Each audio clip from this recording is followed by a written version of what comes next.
열왕기상 9장 10절에서부터 14절까지 말씀을 우리 같이 한 목소리로 보겠습니다. 같이 10절부터 읽겠습니다. 10절입니다. 솔로몬이 두 집 곧 여호와의 성전과 왕궁을 20년 만에 건축하기를 마치고 갈릴리 땅의 성읍 20곳을 히람에게 주었으니 이는 두로 왕 히람이 솔로몬에게 온갖 소원대로 백향목과 잣나무와 금을 제공하였습니다. 히람이 두로에서 와서 솔로몬이 자기에게 준 성읍들을 보고 눈에 들지 아니하여 이르기를 내 형제여 내게 준 이 성읍들이 이러한가 하고 이름하여 가불 땅이라 하였더니 그 이름이 오늘까지 있느니라.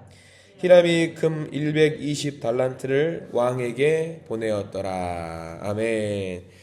오늘 말씀 가운데 하나님의 크신 은혜가 있길 간절히 소망합니다. 우리 가슴에 손을 얹으시고 기도하는 마음으로 고백할까요? 하나님의 은혜가 지금 저에게 임하기를 기도합니다. 자, 옆 사람 축복하는 마음으로 하나님의 은혜가 지금 여러분에게 임하기를 기도합니다. 아멘. 하나님의 은혜가 넘치길 간절히 소망합니다.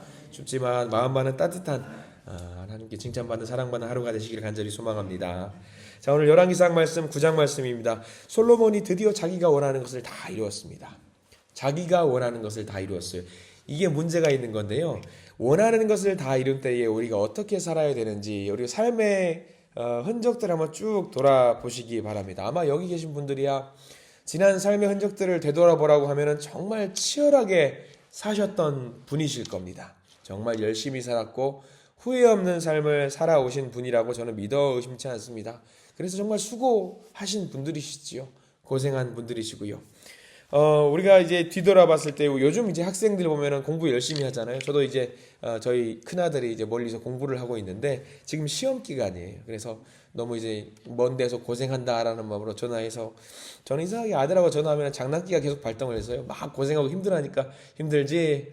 아빠 힘들어요. 고생한다 하면서 애틋한 마음이 있는데 이제 대화가 끝 마무리에 힘들어도 고생해. 힘낼게요. 빨리 시험 끝내서 다음 중간고사를 준비해야지.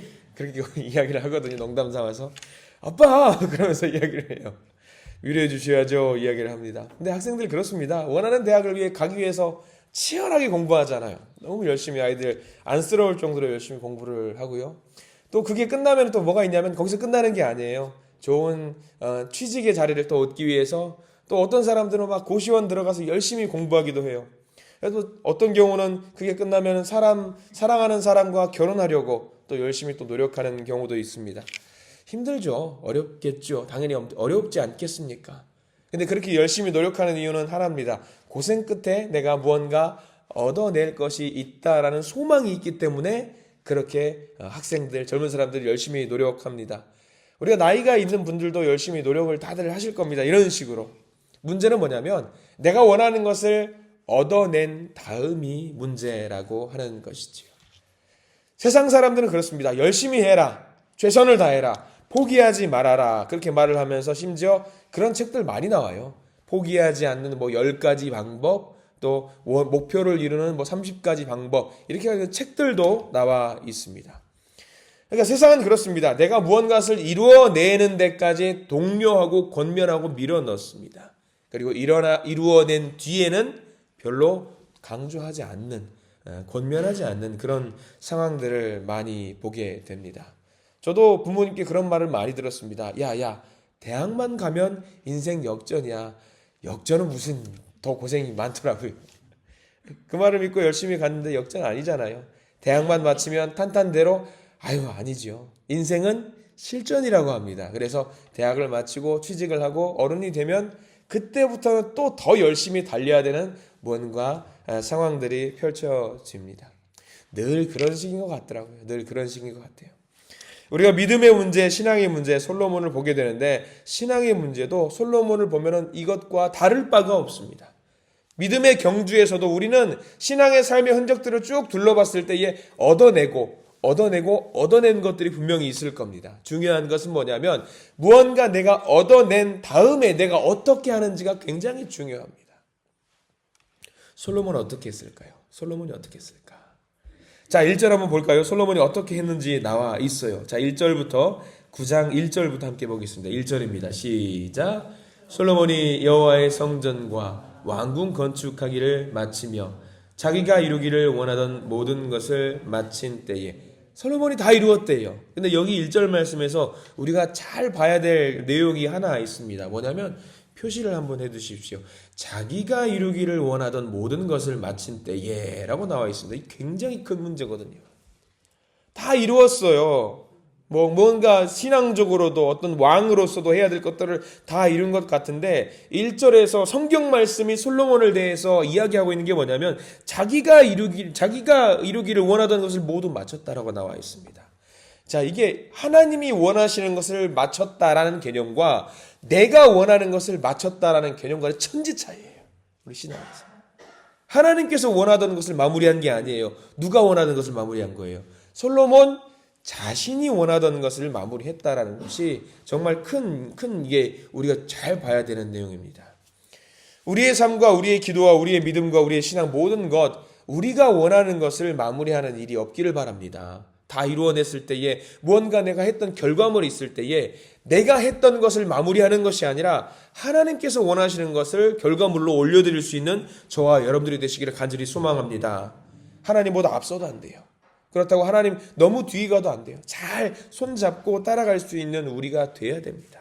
우리가 무언가 하나님 앞에 올려드렸을 때에 우리는 이렇게 고백해야 됩니다. 하나님, 왜 제게 이런 기회를 주셨습니까?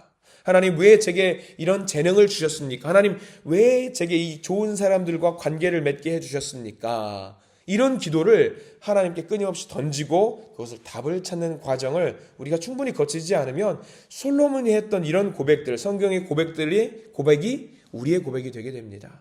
그러니까 자기가 이루기를 원하던 것을 모든 것을 마친 때에, 자기가 원하던 것을 마치는 것은요, 세상 사람들과 다를 바가 없습니다.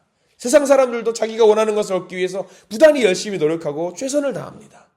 우리가 교회에 있을 때도 마찬가지예요. 내가 교회에 있을 때 기도하면서 하나님 이거 주세요 저거 주세요 할 때에 교회 안에 있으면서도 내가 원하는 것만 추구할 때가 있어요. 내가 원하는 것만.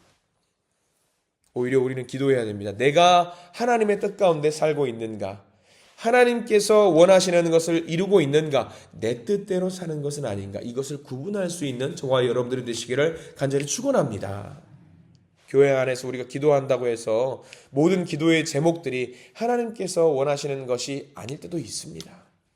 근데 우리가 주의하죠. 솔로몬을 보면서 내가 이루고자 하는 것을 위해서, 자, 이것을 잠깐 뒤로 제껴놓고 하나님이 원하시는 것은 무엇인지를 우리가 늘 찾으시는 저와 여러분 되시길 바랍니다. 자, 오늘 솔로몬은 왕궁도 지었습니다. 성전도 지었습니다. 왕궁도 지었고 성전도 지었으니까 된 거 아닌가? 하나님의 집을 먼저 챙겼으니 하나님께서 원하시는 대로 한 것이 아닌가? 위대한 일을 한 솔로몬 찬양해야 된다. 위대한 일을 한 왕 칭송해야 한다라고 말을 할 수 있습니다. 우리는 여기까지 오면은 야, 하나님도 이렇게 좋은 일을 만들어낸 결과물을 하나님께 올려드리고 봉헌까지 했으니까 야, 솔로몬도 하나님 참 기특하다고 여기실 것 같은데 라고 생각할 수 있습니다. 근데 이제 성경은요, 열왕기상 3장 9장 말씀부터 그것에 대해서 성경은 어떻게 평가하는지가 나와 있어요. 자, 3절 말씀 함께 보겠습니다. 3절 말씀 보면은 우리가 야, 그래, 하나님도 솔로몬을 기특하다고 여기셨지라고 나와 있는 것처럼 보여요. 3절 말씀 천천히 읽어볼까요? 3절입니다. 여호와께서 그에게 이르시되 내 기도와 내가 내 앞에서 간구한 바를 내가 들었은즉 나는 내가 건축한 이 성전을 거룩하게 구별하여 내 이름을 영원히 그곳에 두며 내 눈길과 내 마음이 항상 거기에 있으리니. 하나님이 직접 등판하셨어요. 그리고 하나님께 나타나셔서 너의 성전에 영원히 내 이름을 두겠다. 영원히 내 이름을 두고 내 마음과 내 눈길을 거기에 두겠다. 자, 칭찬받은 것처럼 보여요. 야, 기특하다, 너 대단하다 한 것처럼 보여요. 훌륭한 일을 했으니까요. 근데 이 4절까지 말씀, 4절부터 이 3절까지는 하나님께서 등판하셔서 칭찬한 것처럼 보여주는데 4절부터는 완전히 딴판이에요. 하나님이 완전히 태세를 전환하셔서 다른 모습으로서 솔로몬에게 말씀을 해주시는데요. 4절 한번 볼까요? 4절입니다. 내가 만일 내 아버지 다윗이 행함같이 마음을 온전히 하고 바르게 하여 내 앞에서 행하며 내가 내게 명령한 대로 온갖 일에 순종하여 내 법도와 율례를 지키면 나와 있어요. 자, 4절 처음 시작. 내가 만일. 자, 거기 표시를 좀 해도 볼까요? 내가 만일. 자, 솔로몬이 지은 성전이 너무 웅장하고 거대하니까 내가 여기에 살게, 내가 입주할게, 내가 여기 계속 있을게. 하나님이 거기에 눈길과 마음을 두시겠다라고 3절에서 말씀하신 이유가 4절에 있는 네가 만일입니다. 성전을 예쁘게 지어서가 아니라 네가 만일 이렇게 하면이에요.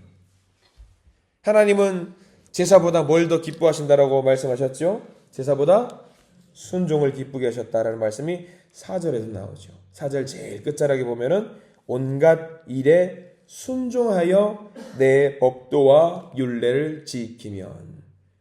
자, 성전을 지었기 때문에, 성전을 멋들어지게 지었기 때문에 내가 너를 지켜보겠다가 아니라 네가 만일 순종하면이에요. 네가 만일 순종하면.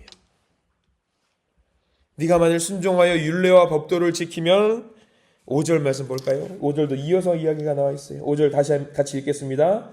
내가 내 아버지 다윗에게 말하기를 이스라엘의 왕위에 오를 사람이 내게서 끊어지지 아니하리라 한 대로 내 이스라엘의 왕위를 영원히 견고하게 하려니와.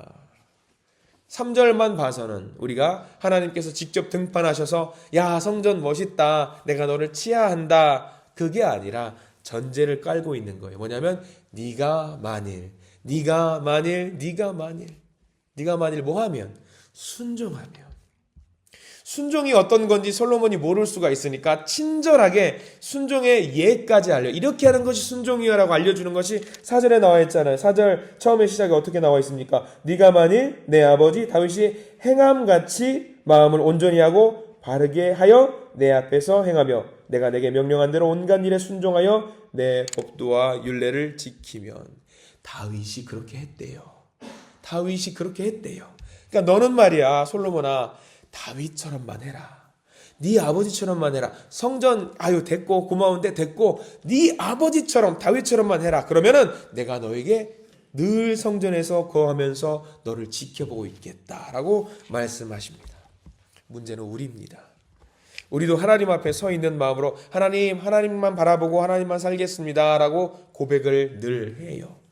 근데 실제로 우리의 삶이 어떤지 한번 쭉 돌아보십시오. 세상의 권력과 부귀와 명예를 쫓을 때가 너무 많았잖아요. 내 생각만을 주장하면서 하나님 이게 맞습니다라고 주장했을 때가 많잖아요. 하나님의 눈을 살짝 가리면서 세상 사람들의 눈을 의식하며 살 때가 많았잖아요. 근데 이 4절과 5절의 말씀은요, 하나님께서, 이거 사실 4절과 5절은 저주의 말이 아니에요. 오히려 어떤 말이냐면 하나님께서 우리에게 복을 주시겠다고 약속하시는 거예요. 뭐냐면 네가 만일 순종하면 너의 왕위를 대대손손 이어주겠다라고 하는 복의 말씀이에요. 여기까지가 복이고요. 6절부터는요, 하나님께서 무서운 말씀을 하셔요. 굉장히 무서운 말씀을 하셔요. 4절, 5절이 복이라고 한다면 6절, 7절, 8절, 9절은 저주하는 말씀이 담겨 있어요. 자, 6절 말씀부터 천천히 한번 읽어볼까요? 6절입니다. 만일 너희나 너희의 자손이 아주 돌아서서 나를 따르지 아니하며 내가 너희 앞에 둔 나의 계명과 법도를 지키지 아니하고 가서 다른 신을 섬겨 그것을 경배하면. 자, 여기까지 성전에 대한 이야기가 나왔어요? 안 나왔어요? 전혀 안 나왔어요. 성전 지었으니까 기특하다 이야기도 없으세요? 근데 이제 7절부터 성전에 대한 이야기를 하나님이 해주십니다. 7절부터. 자, 7절 말씀 보겠습니다. 7절 시작. 내가 이스라엘을 내가 그들에게 준 땅에서 끊어버릴 것이요 내 이름을 위하여 내가 거룩하게 구별한 이 성전이라도 내 앞에서 던져버리리니 이스라엘은 모든 민족 가운데에서 속담거리와 이야기거리가 될 것이며. 성전 이야기 나온 거 밑줄 한번 그어보십시오. 내가 거룩하게 구별한 이 성전이라도 내 앞에서 던져버리리니.